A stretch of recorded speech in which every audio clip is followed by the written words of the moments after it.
Hi, my name is Declan, and for this week 5's discussion board, I chose to do the articles Cargo Beliefs and Religious Experience, as well as Symbolizing Roles Behind the Veil for my two articles.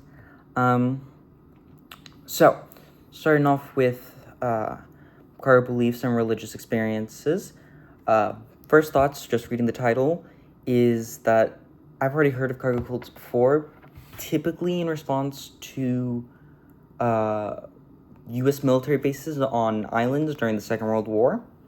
So hopefully it won't be a very boring read. Reading through it, I was surprised at how much of the cargo cults came from original European exploration with ships, rather than, again, planes with the American Second World War.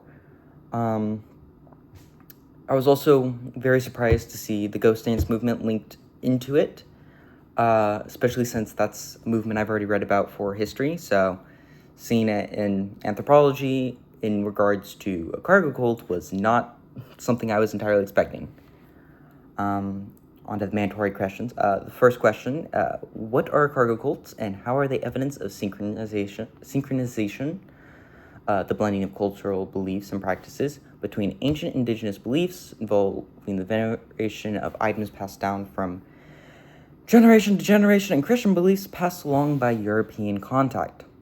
For my answer, cargo cults are the belief that through specific rituals one could bring about a great deal of physical wealth. This idea is brought about by European contact as they were seen unloading large amounts of supplies that was brand new to the natives. And we see evidence of synchronization in Papua New Guinea and the continuation of passed down items being venerated, as they believe that the cargo is items from the spiritual world and are being passed down by ancestors to their rightful heirs. And this practice mixes with Christian values, in that part of their rituals to try to get the cargo is to sing long hymns in church, and that they believe that when Jesus comes, not only will he bring about a new world, but he will also bring down vast amounts of physical cargo wealth with him. Question 2. Why do you think religious synchronization happens? Do you think there's a human psychological need to have religious belief? I think religious synchronization happens for the same reason cultural melding happens. Humans are naturally social creatures who crave company, and it has been a key aspect of our survival. As such, we tend to interact a lot with each other, and as we interact, we share ideas. And as two groups share ideas, both groups take what they like from each other and get rid of what they don't. So, as time goes on and these two groups continue sharing and borrowing ideas with each other, slowly their ideas become one and the same. And I believe just as that happens with normal cultural and social things, it happens with religion. As for does religious belief have a psychological need? Do we have that? No. I don't think humans have a psychological need for religious belief. I think we have a psychological need to understand the world around us. The need for everything to have a reason and everything to be explainable. We've spent centuries trying to come up with that. It's a main basis of science, is finding reasons, finding something to explain what is going on, what we could not explain before. And as time happens, as things go on, in the past, when we didn't have a good means to go about figuring things out and explaining how things happen, we made up stories. We simply can't handle that things can happen without a reason. And we just made up reasons, and that led to religious belief.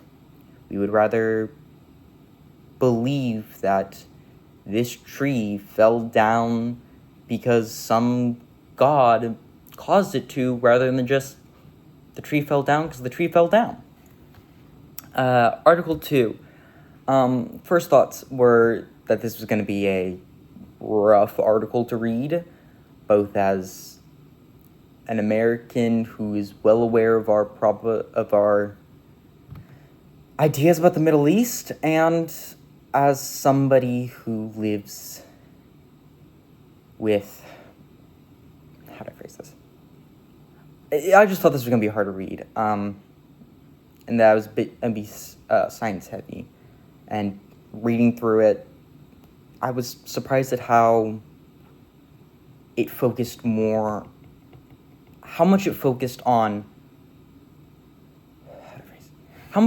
on what these thoughts revealed about us, rather than what it revealed about the people wearing the veils. Going on to the mandatory questions. Question 1, how did the veil contribute to the identity of women in the Middle East? Do we have similar symbols that convey identity and status? In the past, the veil contributed to Middle Eastern women's identity significantly as a required article of clothing meant to hide them away. However, today it is seen more as a lesser issue compared to other problems they face, such as the control of family members, specifically male, that they have over them, and how hard it is to get a divorce from when you're a woman. Yes, the U.S. does have similar identity and status symbols here in the U.S., namely cowboy hats, which are a big topic of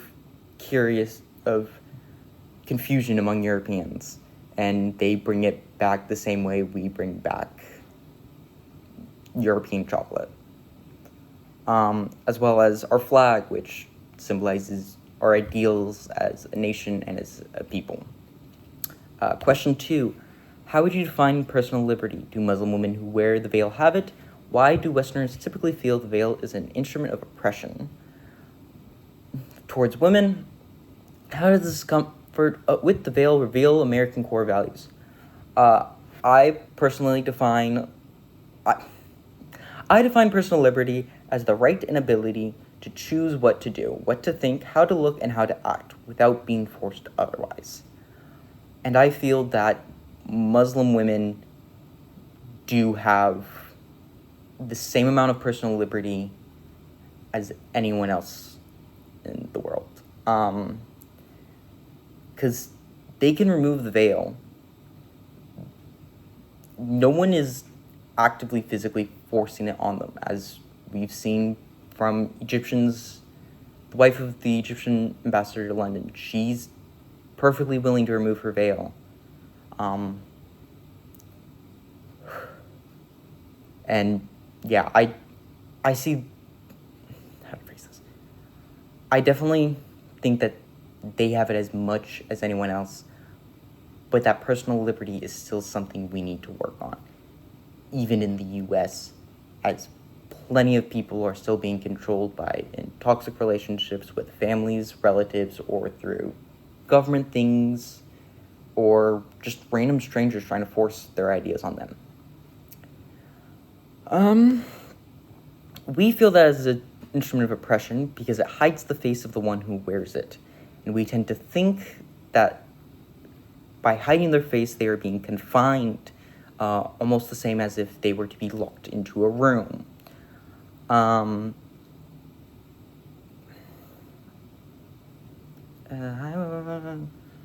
in a room, out of sight. But I think this reveals more about the American thought process of bringing freedom and liberty to others without really looking at what they find freedom and liberty to be. To the Muslim woman, wearing the veil could simply be a religious choice, or, a fashion statement. It's the same as wearing a dress or a hat to the beach, or choosing to wear a cross and carry a rosary. Anyhow, that's my thoughts for the discussion.